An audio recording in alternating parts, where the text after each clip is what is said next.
विषय एकच शहापूर नगरपंचायत. चर्चा मात्र करणारे वेगवेगळे असतात. कारण काय की शहापूरचा विकास व्हावा हे स्वप्न अनेकांनी पाहिलेलं असते, परंतु कुठल्या कुठल्या कारणाने त्यांना ते स्वप्न सत्यात उतरवता येत नाही. मात्र ही एक वेळ आलेली आहे नगरपंचायत निवडणुकीची, की ज्यासाठी सगळे तत्पर आहेत. आपण अनेक उमेदवारांशी चर्चा करतो, त्यांची मनं जाणून घेतो, त्यांची मतं जाणून घेतो. आपण नागरिकांची मतं जाणून घेतो, आपण नेत्यांची मतं जाणून घेतो, राजकारण्यांची मतं जाणून घेतो, समाजकारणाची मतं जाणून घेतो आणि ते आपल्याशी मोकळेपणाने बोलतायत. आता आपले आवाज या कार्यक्रमामध्ये मी निमंत्रित केलेल्या शहापुरातील प्रभाग क्रमांक 3 मधील उमेदवार ज्यांच्या मागे खूप सामाजिक वारसा त्याला लाभलेला आहे, इंदिरा काँग्रेसचे ज्येष्ठ कार्यकर्ते की ज्यांच्याबद्दल आदराने सर्वत्र बोलले जाते, ते गोपाळराव घरत. त्या गोपाळराव घरतांची कन्या आज आपल्याकडे आलेली आहे. यांच्या बाबतीत सांगायचं तर यांच्या ज्या मातोश्री आहेत, आम्ही त्यांना हिंदू वहिनी म्हणून ओळखतो.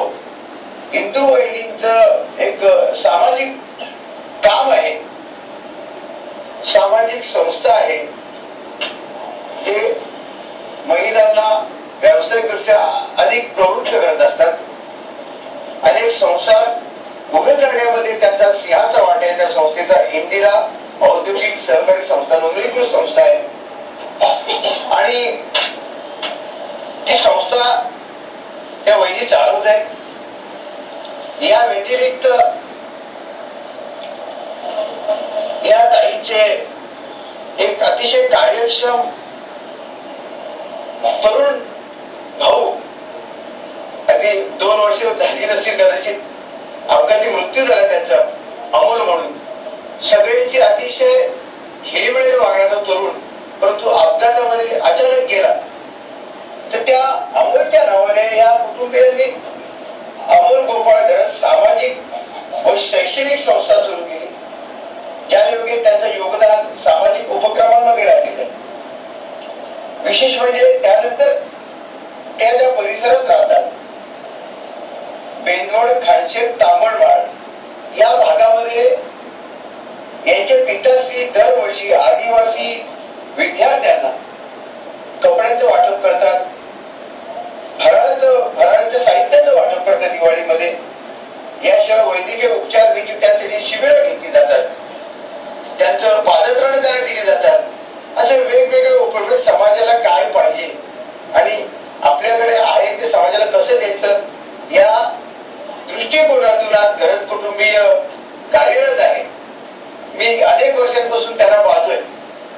आमच्या अभिजात मंडळाचे ते जी एक समिती होती, स्थानिक संघर्ष समिती, त्याचे गोपाळराव आणि त्यांचं मंडळ तिकडचं कासगावचं ते सदस्य होते. अतिशय चांगल्या पद्धतीने सामाजिक काम करायचे ते.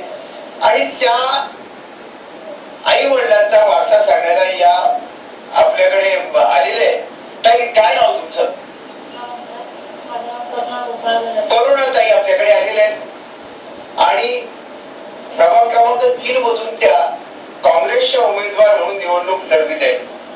जसं असताना गेलेली काँग्रेस पुन्हा उदयाला आणण्याचं काम आता हे सगळे तरुण मंडळी करतायत.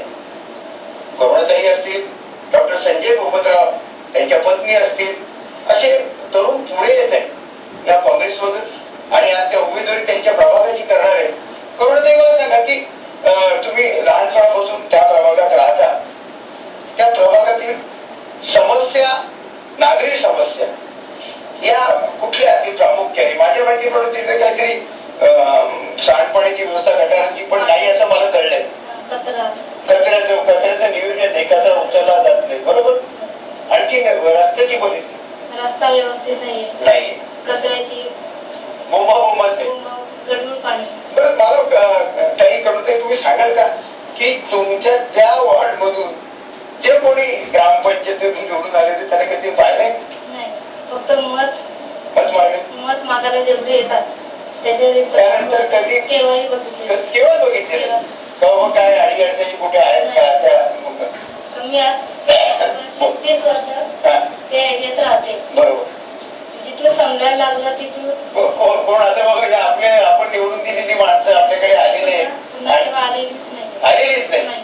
बघा जसं की काय परिस्थिती आपल्या शहापूरची की निवडून झाल्यानंतर काही वॉर्डामध्ये त्यावेळेचं वार्ड आता प्रभाग झाले त्यावेळेच्या वॉर्डामध्ये देखील तिथले ग्रामपंचायतीचे सदस्य फिरवले नाही. कशा समस्या सुटणार आणि कोणी सोडवायच्या मग आणि त्याकरता अशी तरुण मंडळी पुढे येत आहेत. तरी मला सांगा की ह्या तुम्ही नागरिक समस्या सांगितल्या त्या सोडवण्यासाठी तुम्ही प्रयत्नशील राहतात म्हणजे त्याच्यासाठी काही सत्ताच पाहिजे असं नाही. मात्र आज तुमच्या डोळ्यासमोर तुमच्या प्रभागामध्ये काय दृष्टिकोन आहे तुमचा? माझी अशी इच्छा आहे की बोला ना म्हणजे कुठे तुमच्याकडे सार्वजनिक वाटलेलं आहे त्या प्रभागामध्ये?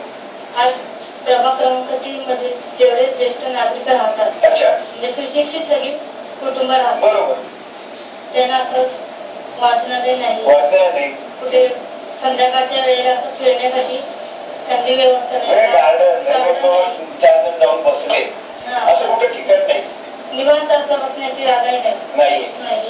ग्रामपंचायतीची जागा असते कारण ओपन स्पेस माझ्या माहितीवरून तिथे असते पण कोणी काय नाही पण तिथे त्यांनी लोकांनी कचरा टाकलेला आहे. अच्छा म्हणजे डम्पिंग ग्राउंड ते तुमच्याकडे ओपन स्पेसचं डम्पिंग ग्राउंड झाले जसं आपण मागे आमच्या याच्याकडे माध्यमामध्ये आलं होतं त्यांनी पण तेच सांगितलं की त्या प्रभागामध्ये ज्या वगैरे तिथेच ओपन स्पेसचं डम्पिंग ग्राउंड झालेलं.